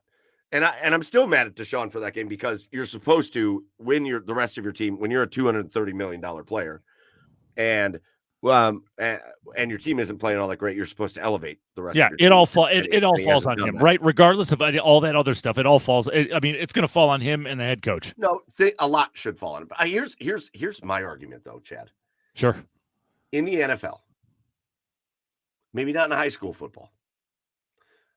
But I think there's a big difference between like high school level and NFL level. I saw so many people being like, these penalties are on the coach. I got to tell you, man, in the NFL, I don't think so at all. I don't think so. In high school, I think we can talk about that. When these kids are learning how to play the game of football, I think we can talk about penalties being on the coach. Sure. These coaches aren't teaching these guys how to 5 holding penalties. Right. What do you think? The coaches are out there being like, hey, hold everybody. Hold them. Just grab them and hold them. Guys not understanding. It was a big penalty, the illegal shift against Elijah Moore, because Elijah Moore broke the huddle, ran this way, ran that way, ran this way, and he never set before the snap. You know what that is? That's basic football 101. You have to go to a spot and get set and wait for everybody else to get set before you can go in motion. That isn't on coaching. That is on the players. You are an NFL football player making millions. Do the right thing. Understand that before you can go in motion, the rest of your team's got to get set. I just saw so much of like, oh my God, coaching. Oh God, this coaching. And I'm like, I think you guys are stuck in high school football where coaches need to teach kids how to play the game. This is not that. I think the old adage is true at any level of football, is that you can call holding on any play, on pretty much every play, on pretty much every snap. Yeah. I mean, fuck. Look, did you see that clip of Myles Garrett basically getting tackled? I mean, he basically. How does that not get called? Yeah, I know exactly. There were 2 of those. So it's been pretty subjective. Holding can get called on every play. So, but yeah, Yeah, I totally agree, though. As far as the illegal shift, the illegal motion penalties, you've got to be. Yes. Okay. No. Yes. I think a small part of it is coaching, because you got to stress that. But you are grown adults playing professional football. You have to be a little bit more disciplined than that. You have to be a little bit more self-disciplined than that. Because you know the rule. You know that's a rule. I know you're excited. I know you're trying to get off the football as fast as you can, get off the snap as fast as you can. I get it. But you can't do that. It's gonna cost your team, and it almost did. It almost did in that Jacksonville game. But you think the coaches are teaching? And listen, I think Deontay Foreman, it was nice to see him out there. You think the coaches are teaching him to grab face masks and yank them around? No. What? Not at all. Listen, here's what I will say. There is one penalty that for as long as this exists with the Browns, and I hope it exists forever, there's one penalty that I will be perfectly okay with. And that is the Myles Garrett offsides penalty. You're going to see it at least one time a game. I think we all need to just get over that, because Myles Garrett, all he's out there doing is trying to jump the snap. Right. And 95% of the time he gets it right. And then every once in a while he's going to go a little early. Right. Or they're going to call him. That it happens. We got to be okay with Myles jumping offsides every once in a while. I keep seeing these people that like cover the Browns and are like, oh, there's Myles again jumping off sides. Like, Jesus Christ. You have to understand what he's out there doing. But like these other things, man, understand how to line up on the football field. For sure. And understand. I also think, like, from a line perspective and stuff, understand what you have behind you. Because that's supposed to be what Deshaun Watson brings you, is that when chaos ensues, he can make plays. Think about that throw he made to Jerry Jeudy. For sure. Sideline in total chaos. It was spectacular. For sure. I mean, the one was spectacular. The one really should have been intercepted. But well, for sure. Yeah. Yeah. But the one was absolutely spectacular. The other one he just got lucky. But yeah, the one you're talking about, unbelievable. Again, I think. In the NFL, you need luck. Sometimes in the NFL, you need luck. I look at the first 2 weeks for the Browns, and now here's how I feel. You still lose to the Cowboys if you clean up the penalties, but you lose in a really close game because your quarterback played like shit. You lose in a better way. Well, your quarterback still played like shit. Right. And your offensive line still played like shit. But that game was way closer without terrible penalties. Sure. This game, you were 3 touchdowns better than the Jacksonville Jaguars. You were 3 100%. touchdowns. This game, 100%. They should have been up. I said it in the first half. I tweeted it out in the first half. I got receipts that they should have been up by multiple scores going into the half. Sure. And they just kept shooting themselves in the foot. And then the second half happened, and Jesus Christ, there was a flag on like 7 straight plays. Ugh. They have to clean this up. That's why, I just part of that's the NFL too, and that's the thing I don't like about the NFL is they do too much. They do too much in the way of rules. But I completely agree. Hey, muted again. Son of a bitch. Mick, I understand what you're saying. First game, we went 3 and out on 10 of 14 possessions. I agree with that, but I also think the defense played really great in that game. And I think we were much closer to the Cowboys than what it seemed. But again, this game. So now let's transition what I'm saying into the upcoming game, which is the Cleveland Browns, the New York Giants, 0-2. Browns 11 billion, Giants 4. Done. The shitbag Giants. So good, so bad. But okay. All right, let's talk about progress, Chad. Sure. You get smooshed at home week 1. Embarrassing. You're getting booed out of the building. Week 2, you answer. I give them so much credit for getting booed out of their own building at home.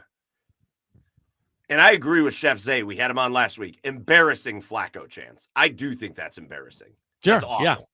That's embarrassing on the fan base that we're chanting Flacco. Nonsense. He doesn't play for us. But you bounce back from all that. You bounce back, and even though it wasn't pretty, and even though it took an incredible rush from Myles Garrett around the edge, and then Alex Wright just beating his dude up the middle to force a safety against Trevor Lawrence. That was beautiful, by the way. It was absolutely gorgeous, that play, darling. Gorgeous. Was the way Myles beat him around the edge to the outside and forced Trevor Lawrence to step up right into Alex Wright was absolutely gorgeous. You did what you needed to do. You did what you needed to do to win that game. And you went on the road against a team that a lot of people are picking to be kind of a playoff contender team, and you won on the road. Beautiful. Here's the game in week 3. Here's the game at week 3 that we want to see you dominate another team. Yeah. This is the Tennessee game from last year. This is the 27-0. Like the Arizona game. Arizona game. This is the no doubter. Like this is you leave no doubt in their minds that you're winning this game from start to finish for sure. Yeah, I think Daniel Jones is a terrible quarterback. Yeah, but he still makes me nervous a little bit in that like he's going to be these guys, Daniel Jones and like Gardner Minshew, I put in the same situation in that like. They just make me nervous that you can get after him, but then he'll run for like 40 yards, and you're like, son of a bitch. Yeah, no, I'd rather have Jay Haddad than Daniel Jones. He's my quarterback. Quarterback my senior year of high school. I'd rather have him than Daniel Jones. You guys were pretty good that year, weren't you? Yeah, we were great. We were great. Yeah, I do. Malik Neighbors is a stud. I love Malik Neighbors, and he's been really good for them to start the year. So, Denzel Ward, Martin Emerson, those guys are going to have their hands full with guarding Malik Neighbors. They have nobody else on that offense. I know Neighbors is a stud, but yeah, that's why I think because against a better defense like the Browns, I don't think he's going to do much because everybody else around him sucks. I agree. There's no. I mean, Devin Singletary is actually off to a pretty good start to the season, but I'm not worried about that. And then defensively. You do have to worry about their pass rushers. Yeah. Because they have pretty decent pass rushers. But otherwise, there's name me Browns 11 billion, Giants 4. Name me another person on that Giants defense. Kayvon Thibodeau. That's about it. He's a pass rusher. Oh. So Dexter Lawrence. David a pass rusher. David Schmelstein.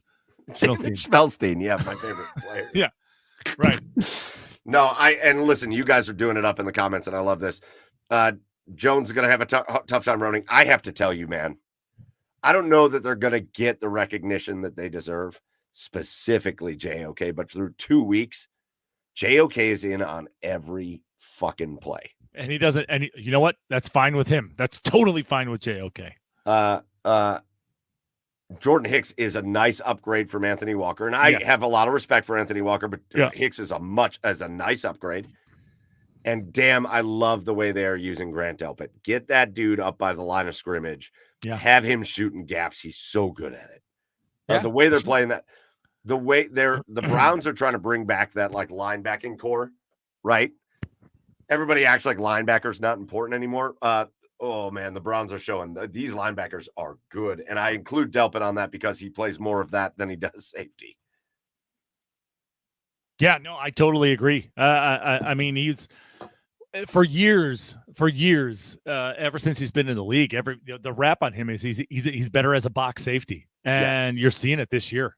You're absolutely seeing it this year, especially on Sunday. On Sunday, he was incredible against the run. I mean, he was just, you couldn't tell on a lot of plays. You couldn't tell whether it was 9 or 6 in on the play, but they were involved. They were involved a lot. Yeah, those single-digit monsters right there in the middle of the field, man. Yeah. So good.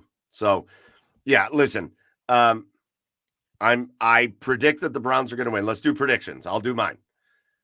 I predict that the Browns are going to win, but I told you last week that I'm done picking Deshaun Watson. Okay. And I agree with that sentiment until this dude shows that he can do it again. And again, I think he was pretty good last week. I do think he was pretty good last week. Sure. Do it again. Until you do it again, I'm not picking you. Do it multiple times in a row. Until you do it, I'm not picking you. Giants win 5-3. Hey-oh, okay. All right. God, Giants are going to get a safety, huh? Man. I think the Browns win in spite of Deshaun Watson, because it's what I also said last week. The Browns are going to win in spite of Deshaun Watson, and I think they win 24-6. 24-6. I don't trust the Browns offense enough to get a ton of points, but I think the defense is going to dominate the Giants enough. 24-6. I do think the Browns are going to win, but also Giants 5-3. Yeah. All right, let's move on. I'm not saying the Giants are going to win, but the Giants are going to win. Let's move on to other topics, and there are some big topics. One, let's go to the Guardians. And it wasn't a great night for the Guardians tonight because they just could not get the big hit when they needed to, and that was a bummer. But let's talk about real quick, Chad. I don't know if you follow Jensen Lewis on Twitter. Yeah. If you don't, go follow Jensen Lewis. Yep. Because every day now he's not just doing the Guardians magic number, he's doing the magic number menu where it's like, here's what they need to do to make the playoffs. Right. Here's what they need to do to win the division. Here's what they need to do to get the top 2 seed. And he's throwing it all out there. So when we came into tonight with 11 games left, now it's 10. The Guardians lost tonight because they just could not get a hit. Right.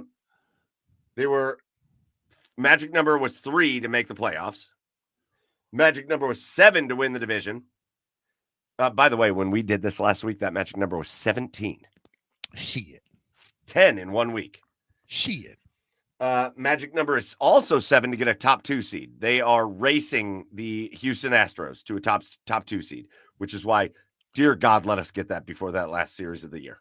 Right. And they came into tonight only a half game back of the Yankees for the number 1 seed in the AL. Right. So here's how it stands right now. The Guardians lost tonight. No big deal. Right now, the Tigers have taken a 3-1 lead in the 10th inning in Kansas City. So if the Tigers win, that magic number for the division drops down to 6, which is just gorgeous. Delightful. But we're having playoff baseball in Cleveland. Right. One way or the other. We're having playoff baseball. Yeah. The magic number coming in just to make the playoffs is 3. Yeah. No. They're making the playoffs. 100%. Yep. 100%. Could be more excited. Hopefully, I don't know what I didn't know that Quan got injured. So hopefully he's on the 10-day DL. I think they just did that out of precaution. Yeah, good. I think that if let's say that they were not like 5.5 games up in the division or 6 games up after tonight, it's going to be, staying still, whatever. I think they might have kept him off the IR or off the DL, IR, like it's football. Right. I think they might have kept him off the DL and maybe given him a game or 2 off. One of those injuries. No, I think he's a little bit hurt. But okay, all right. You know what? Let's just chuck you on the 10-day. You get better.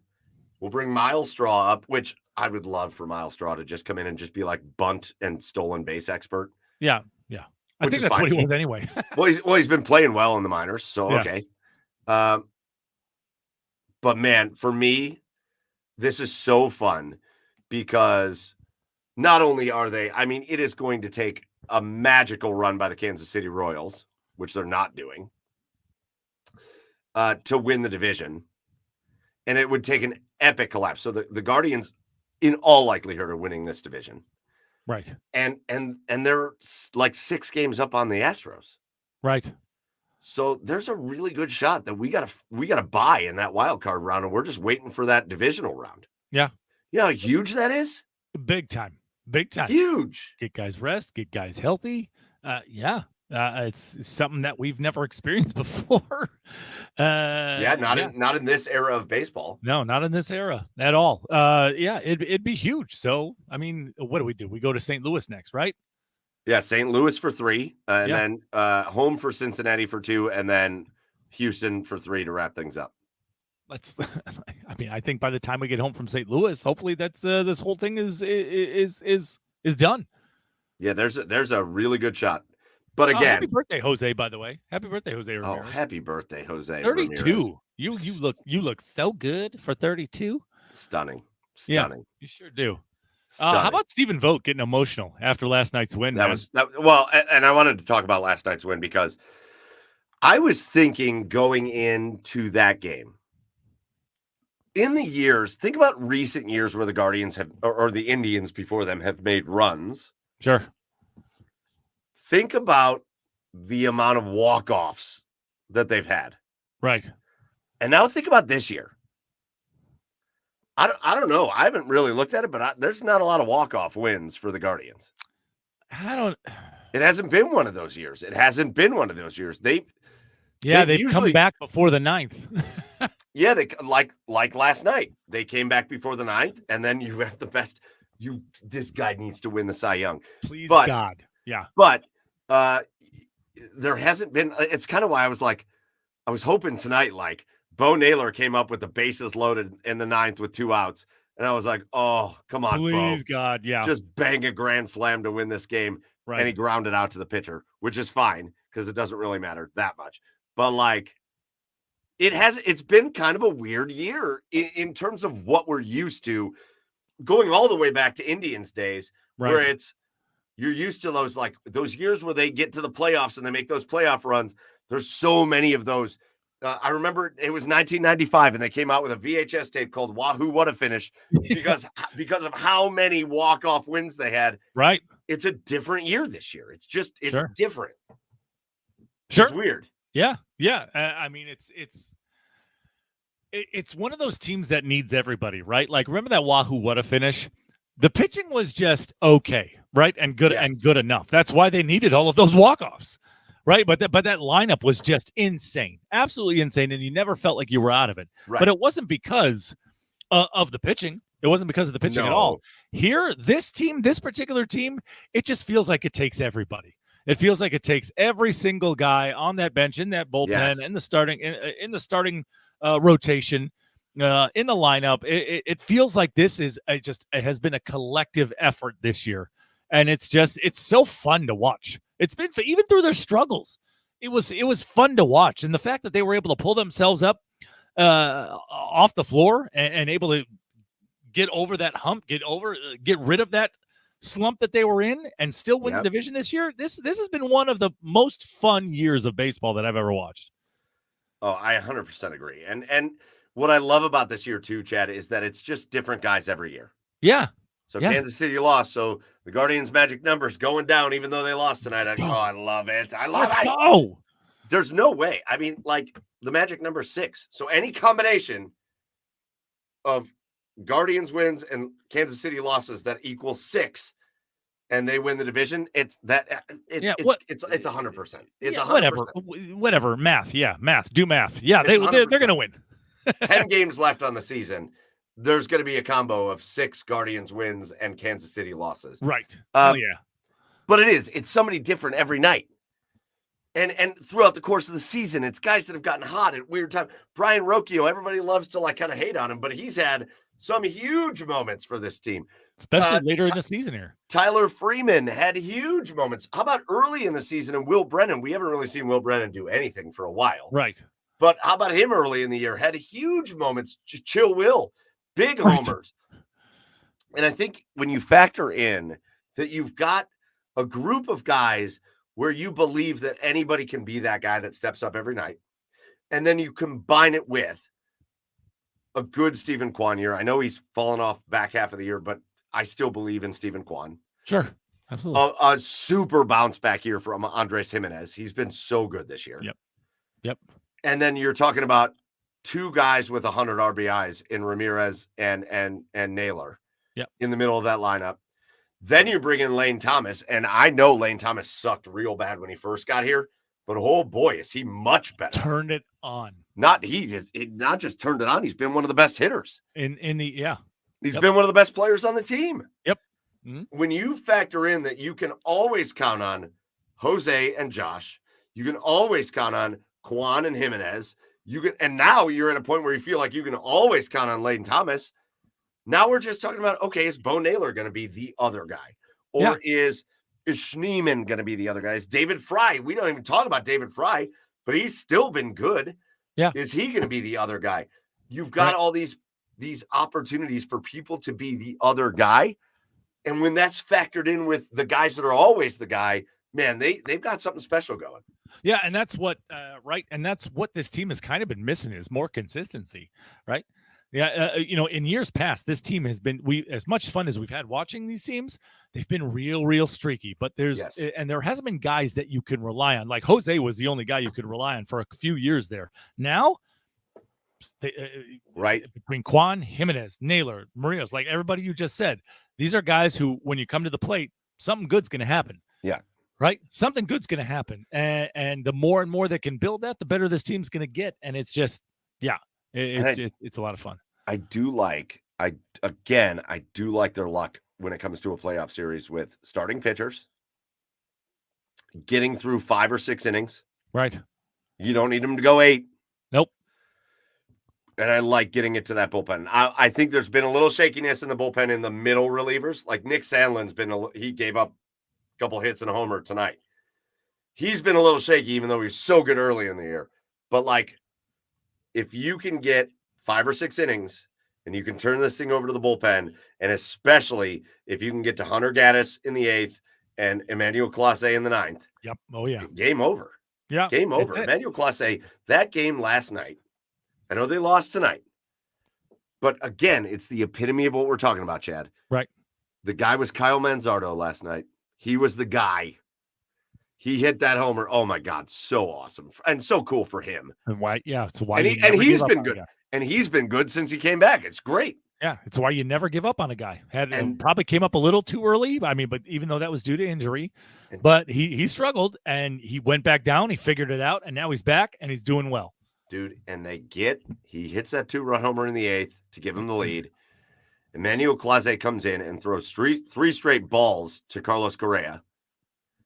And then he just mows down Correa with 3 straight pitches. Yeah. And he gets a ground out. And then he mows down the next batter. And it was just like it was nothing. Give me that dude in the playoffs. Here's my one thing that I hope for them in the playoffs, and then we'll move on. I don't want them to mess with the schedule of Emmanuel Clase. No. Yeah. I know in the playoffs, you tend to see 4 out saves, 5 out saves, even 6 out saves. Guys will just come in the 8th. Sure. I do not want them to mess with that. I want Emmanuel Clase in the playoffs to play on the same schedule that he's been on all season, which is if we're leading going into the 9th, you're coming in to close this game out. Sure. Yeah. I don't know, other than maybe a very occasional 4-out save, I could maybe see that. I don't want him coming in the 8th to start the 8th inning. I mean, yeah. I mean, if we make it to the World Series, then all bets are off. Like you do whatever the hell you have. I know, but I just don't trust that. I just sure. don't trust it. Sure, but yeah, every other series I totally agree. But if we make it to the World Series, which is if, of course, big if. All bets are off there. But yeah, no, try to keep it in the same routine. If you can keep your pitchers in the same routine, that's the goal. That's the goal.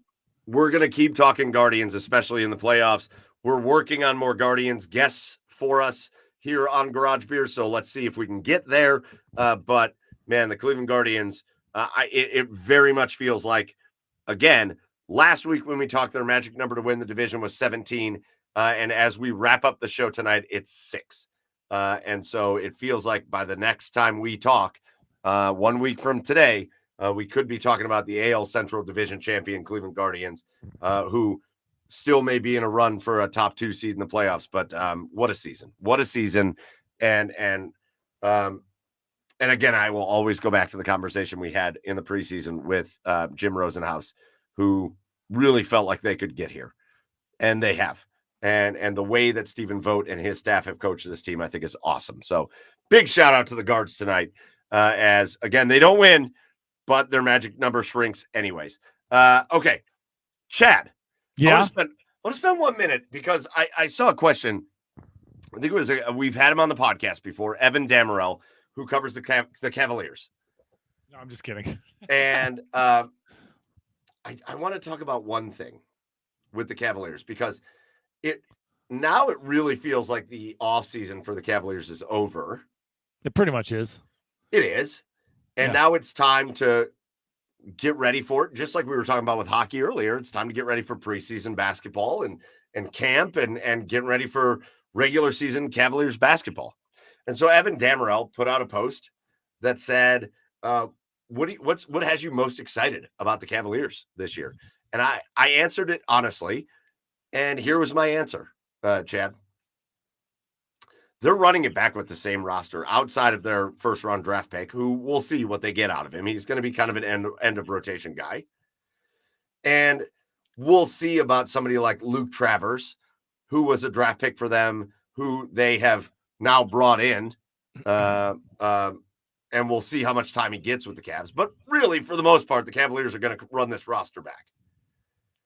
And so I said the thing I'm most excited about is that they're running the roster. They just extended Isaac Okoro.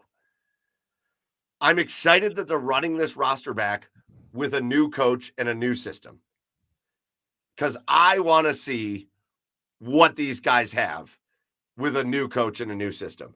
I think it is way too early to give up on this roster made of mid-20-year-olds. They're all in their mid to early 20s because they made it to the second round of the playoffs last year, but they didn't look nearly as good as Boston. Yeah. I am so excited about that element. And I'm so glad. I have to tell you, I know people wanted them to kind of blow up some things this offseason. I'm so glad they didn't. Yeah. I mean, I think that's just a testament to their faith in they have in Kenny Atkinson and this coaching staff. I mean, if they decided to keep JB Bickerstaff, maybe they do blow it up. Maybe they don't. I don't. Yeah, but I don't know. But that just goes to show you the faith that they have in Kenny and his development. It's a guy who knows whose MO is developing players, and this is clearly a couple of guys on this team that need to take it up a notch, and they believe Kenny Atkinson can take them there. So yeah, sure. Of course I'm excited. I mean, I don't know why you wouldn't be excited to begin with, right? Because even with the JB Bickerstaff, this is a team that wins 50 plus games a year. That's always exciting in an NBA season. I'd rather have 50 plus games and, get out in the first or second round of the playoffs and be like a 20-win team. My God, yeah, obviously. Back to the Alonzo G. Ramon Sessions days. No thanks. Yeah, big ups. I love Alonzo G. Yeah. Yeah. No, I yeah, of course. How could you not be excited for a Cavs team? This is a good Cavs team. It's a good Cavs team. I just think there were so many people that were like, "Oh, you can't play Jared Allen and Evan Mobley. You can't. Oh, Darius Garland doesn't work with Donovan Mitchell." And I'm like, "Man, he did work with him." Right. And then there were issues, and I don't know what system they were running. Right. And I don't want to shit talk JB Bickerstaff because he helped build what they've got. Right. Yeah, they can figure it out. They can figure it out. Get a guy, JB Bickerstaff. We talked a lot of hockey before, right? And the Blue Jackets didn't get this right, and hopefully the Cavs do. The Blue Jackets had a guy in place years ago, John Tortorella, that was that defensive, hard-nosed. We're gonna be hard to beat. We're gonna punch you in the mouth kind of coach, right? Yeah. Problem is they never scored goals. Yeah. So like they would punch you in the mouth, but they didn't score enough to win. Right. And JB Bickerstaff strikes me as the coach. They were going to be tough. They were going to be defensive. It was going to be a slog going up against them. Right. But like offensively, was there a system? Was there much? There wasn't much. And so hopefully the Cavs get it right in moving on and saying, okay, now we got this guy that really is going to try to run this offense differently. Going to try to run these rotations differently. And I'm excited for it. Now, listen, 2 years in, and the Cavaliers are still a 51-win team every year, and they're getting bounced in the first or second round of the playoffs. And Evan Mobley is still kind of good, but just hasn't evolved. Decent. Yeah. And Darius Garland is not playing good basketball with Donovan Mitchell. All right, well then we can have that conversation. Sure. And we can bounce on things. But right now, that's Chad, it's my most excited thing. Let's get this new system in place and let's watch this team that we're so excited about run with that. Yeah. Yeah. Let's go. Right, that was my thing. I thought it was an interesting question. It is an interesting question. And I don't know what the other answers would be, right? He asked what has you most excited? Well, that has to be it. Well, yeah, because nothing else has changed about this team except for the coaching staff. That's it. That's fair. All right. Listen, we've gone on for almost 2 hours, and we're gonna wrap things up, but we're not gonna wrap things up before we do our most uplifting our most uplifting segment of the show, and that is our cheers of the week, where we just send a cheers out to anybody that deserves it. So, Chad, I went first with the asshole of the week. Why don't you go first with cheers of the week? Let's go, Captains. Let's go. Captains force a deciding game 3 tomorrow, Mike. A deciding game 3 tomorrow. Bazana fever. Bazana fever. You Australian son bitch. They lost game 1 in Appleton, Wisconsin on Sunday. And so it was do or die tonight over there at Classic Park. And they beat the crap out of the Timber Rattlers 6-2. Suck it, Timber Rattlers. Little baby boy Wilkinson. I can't remember his name. Matt Wilkinson. Yep. What's the name? Big Daddy. Something little smush guy. Whatever the great the tank guy. Smushka? I don't know. Was pitching tonight, and he pitched a gem, and the Captains won, and it's for the Midwest League Championship tomorrow at Classic Park. Let's go. Let's go. Bazana, 2 homers tomorrow. I'm calling it. Let's go. I'm calling it. Oh, all right. The tugboat. All right. The tugboat. You're talking about the tugboat. Tugboat. That's it. Let's go, tugboat. Damn it. Woo, woo. Yeah, I love that. Bazana, 2 homers. I'm calling it. I knew it was some fat guy nickname. Earthquake and tugboat. That's right. Disasters. Oh, well, he was Typhoon at the time. Right. Natural disasters, baby. My cheer of the week is Jose Ramirez. You brought him up before because he was a birthday boy, but I'm not cheering him because of his birthday. We all have those. Jesus Christ. I'm cheering him because did you know Jose Ramirez is tied with Jose Canseco for the second most seasons of all time with 30 homers, 100 RBIs, and 25 stolen bases. That's awesome. That's awesome. Only one human being in the history of Major League Baseball has done that more than Jose Ramirez. You know who it is? I don't know, Ricky Henderson? Barry Bonds. All right. The best hitter that's ever lived. Yeah. Yep. And he's the only person. So Jose Ramirez has done it 3 times, which Jose Canseco did. Barry Bonds did it 7, which is unbelievable. But come on. Have you seen that Greg Maddux and Barry Bonds? Like, yes. Going back. Oh, what? Yes. How awesome is that? Yeah, it's awesome. I think it's very cool that when you can post something like that in the history of baseball, and we're talking about major stats, right? We're not talking about anything obscure. We're not talking about anything weird. The homers, the RBIs, and the stolen bases, major stats, and literally only one human being that's ever played the game of Major League Baseball has done it more than Jose Ramirez. Put Bonds in the Hall of Fame. Put Bonds in the Hall of Fame. Of course. Yeah. And Pete Rose and Roger Clemens. Right, and everybody who ever played baseball. Put them in the Hall of Fame. Wait, I played baseball. In Major League Baseball. Oh, all right, cool. Right. Justin Masterson, let's go. You see, there we go. Right, Shelley Duncan, welcome. You're all welcome. You're all welcome here. Yeah. This is an inclusive place. It's Wasn't the Baseball Hall of Fame? Isn't that the one you said is terrible, or the basketball? No, basketball is rough. Oh, okay. The Basketball Hall of Fame is in like a strip mall.